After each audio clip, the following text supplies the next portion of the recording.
अच्छा, बीजेपी जदयू में बड़ी पार्टी कौन रहेगी?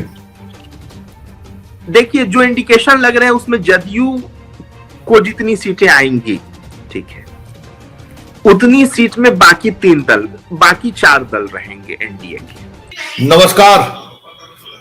एग्जिट पोल सामने में है। हर एग्जिट पोल का कुछ न कुछ विश्लेषण हुआ होगा, तभी उस आधार पर लोग एग्जिट पोल जारी किए होंगे। लेकिन एक इस एग्जिट पोल में खासियत यह है कि जो बड़े एग्जिट पोल करने वाले जो लोग हैं, उसमें से 100% लोग एनडीए को बिहार में सरकार बनते हुए दिखा रहे हैं। लेकिन एक यशवंत सिन्हा जी का एक ट्वीट भी आया। उस ट्वीट का 2 मीनिंग है, लेकिन दोनों मीनिंग को अगर हम देखें, किसी तरीके से डिकोड करने की कोशिश करें, तो जो जमीन पर जो चीजें दिखी है वो कहीं न कहीं चीजों को ये संकेत कुछ न कुछ बड़े संकेत है। क्या वो संकेत है? क्या लुटियन जोन में, मतलब हस्तिनापुर में इसको लेकर क्या चर्चा है? क्योंकि राजदीप सरदेसाई और प्रतीक के बीच जबरदस्त आंकड़ों का एक डिबेट चल रहा है पूरे देश पे। बिहार में महिला वोटर, पुरुष वोटर, प्रवासी वोटर, युवा वोटर, आखिर इन तमाम वोटरों ने क्या किया है? एक डिबेट का डिस्कोर्स चल रहा है पूरे बीच। चलते हैं सीधे मयंक जी के पास। मयंक जी, आपका स्वागत है। क्या लगता है मयंक जी, क्या होगा? संतोष जी, आपने यशवंत सिन्हा के ट्वीट की बात की। यशवंत सिन्हा ने जो अपना ट्वीट किया है वो बिहार को बहुत अच्छे से समझते और जानते रहे हैं। पटना विश्वविद्यालय के छात्र रहे हैं। अविभाजित बिहार में लंबे समय तक उन्होंने ब्यूरोक्रेसी में रहे, उसके बाद वो राजनीति में रहे। अगर मेरी याददाश्त सही है तो वो बिहार विधानसभा में नेता प्रतिपक्ष भी रहे। हाँ, और कर्पूरी ठाकुर के ये रहे हैं, सेक्रेटरी रहे हैं। उसके बाद केंद्र की उन्होंने राजनीति की और वाजपेयी सरकार में कई अहम मंत्रालयों के वो सब को उन्होंने संभाला। उनका जो ट्वीट है कि 200 सीट एनडीए को आएगी और सारे एग्जिट पोल गलत साबित होंगे और महागठबंधन का सुपड़ा साफ होगा। देखिए संतोष जी, पहले हमें कुछ परिप्रेक्ष्य को देखना चाहिए हमारे दर्शकों के लिए भी। पहली चीज ये है कि 2020 के विधानसभा चुनाव में भी करीब 26% यानी 26% ऐसे वोटर थे जिन्होंने न एनडीए को वोट किया था, न यूपीए इंडिया ब्लॉक को वोट किया था 2020 के चुनाव में। 73-74% ही ऐसे वोटर थे जो लोग इन दोनों अलायंस को वोट किए। तो प्रशांत किशोर फैक्टर की जो बात की जा रही है, ये तो नहीं है प्रशांत किशोर को 26% वोट आ जाएगा। प्रशांत किशोर तमाम जो सर्वेक्षण है, तमाम जो एग्जिट पोल है, उसमें 7% से लेके 12% के बीच में है। तो लड़ाई इसी 80%, 75% वोट की है।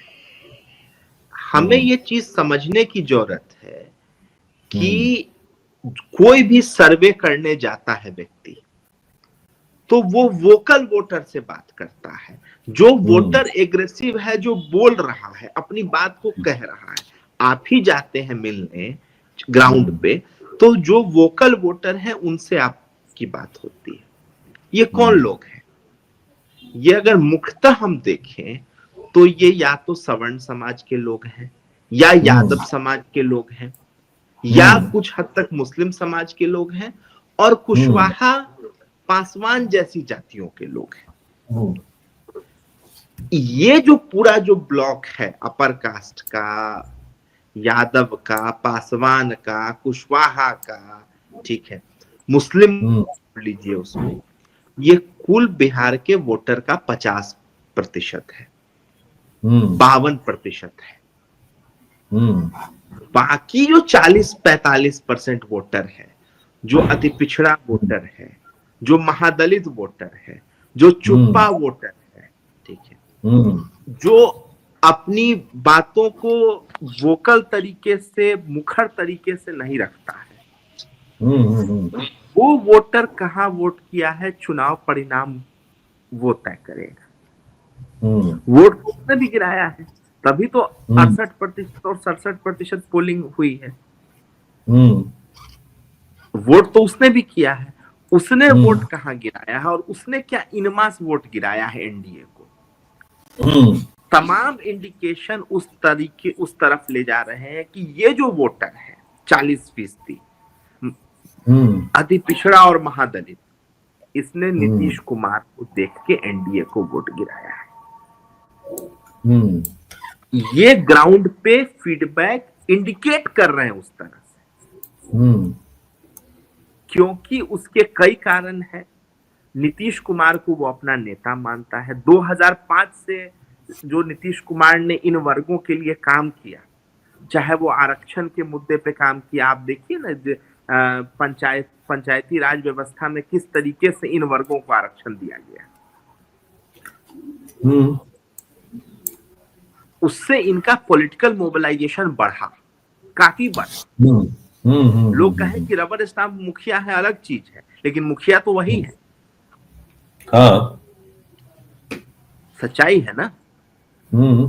एक चीज ये है। दूसरी चीज ये है कि 2005 से पहले वाला जो जंगल राज का डर है, उससे सबसे ज्यादा प्रभावित ये वर्ग होते हैं,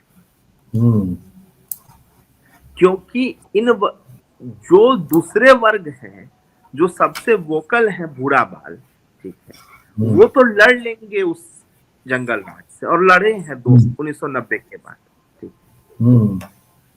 लेकिन ये तो वर्ग जो है, ये वर्ग तो उस तरीके से लड़ाई भी नहीं लड़ पाता था, इसे तो मार ही पड़ी उस वक्त में। न इसका इकोनॉमिक अपलिफ्टमेंट हो पाया, ये भी समझने की बात है ना, क्योंकि अर्थव्यवस्था देखिए ये सवाल, ये तो अब उसका वक्त नहीं है। मतलब ये तो हो गया कि जस्टिफिकेशन की किसको वोट किया होगा, ये हम लोग इसको इतने एक्सप्लेन में जाने की जरूरत नहीं है।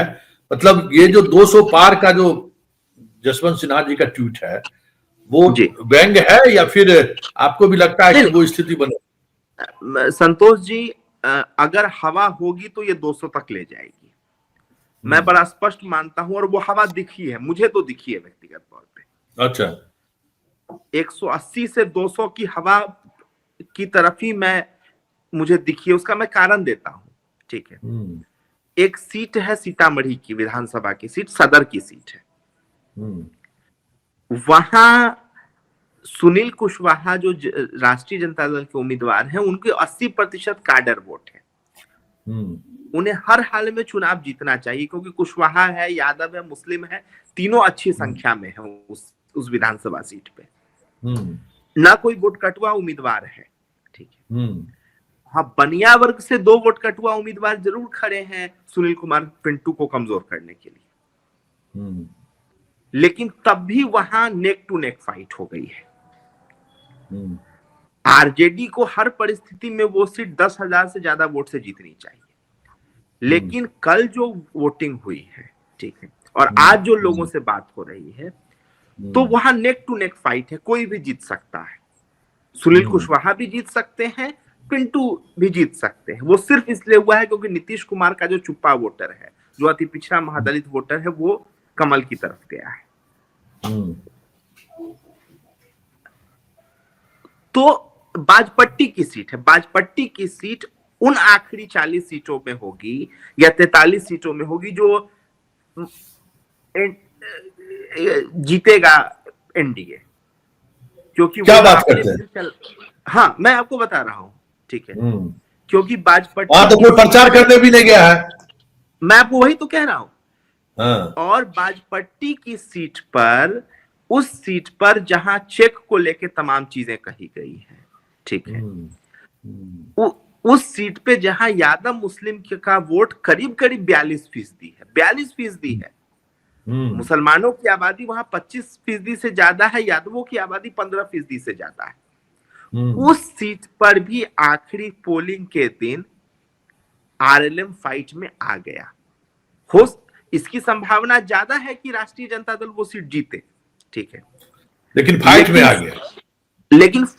गया। इसकी ज्यादा संभावना है कि राष्ट्रीय जनता दल वहां चुनाव जीते, लेकिन वहां तक अगर फाइट हो गई ठीक है। हम्म, बाजपट्टी जैसी सीट पे फाइट हो गई, ठीक है, हम्म, तो पूरे बिहार में क्या माहौल होगा? क्योंकि भाई 42% जहां यादव मुस्लिम का एकदम स्ट्रांग वोट है, ठीक है, हम्म, आपका सिटिंग एमएलए है, ठीक है, हम्म, पिछली बार जदयू का यादव उम्मीदवार रंजू गीता वहां से चुनाव हार गई, ठीक है, उस सीट पर अगर आखिरी में दिख रहा है वोटिंग के दिन की फाइट हो गई है, ठीक है, राष्ट्रीय जनता दल को एज है, तो भाई बाकी बिहार में क्या होगा? ये तो उन आखिरी 40 सीटों में है जो चलिए, एनडीए जीत सकता है।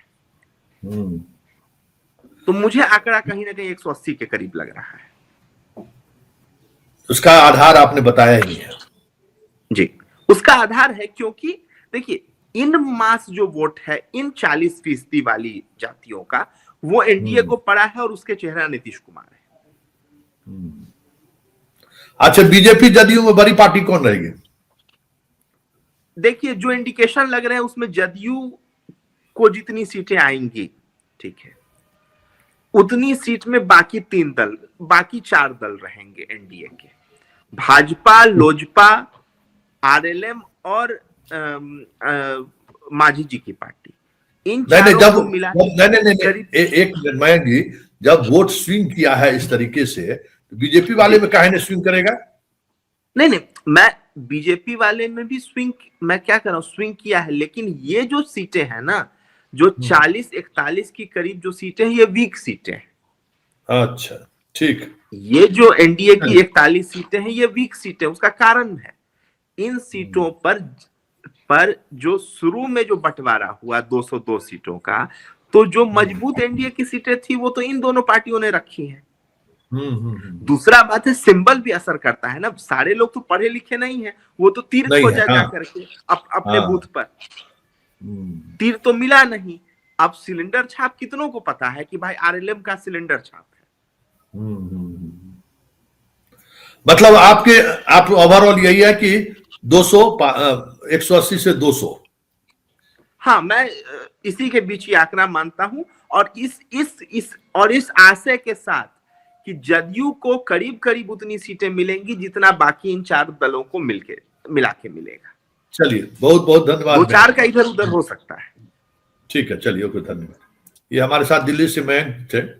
मयंक बिहार को लेकर काफी कुछ जो जिन चीजों को हम लोग डिकोड करने की कोशिश कर रहे थे कि कुछ ना कुछ चीजें हैं, लेकिन कहने की स्थिति में नहीं थे कि 180 पार भी जा सकता है। वैसे तेजस्वी ने सब कुछ कह ही दिया है कि 18 को शपथ ग्रहण लेना है, लेकिन यशवंत सिन्हा का ये ट्वीट कहीं ना कहीं धड़कने तो जरूर बढ़ा दी होगी महागठबंधन के खेमे में। चलिए, फिलहाल इजाजत दीजिए और इस खास बातचीत को यहीं समाप्त करते हैं।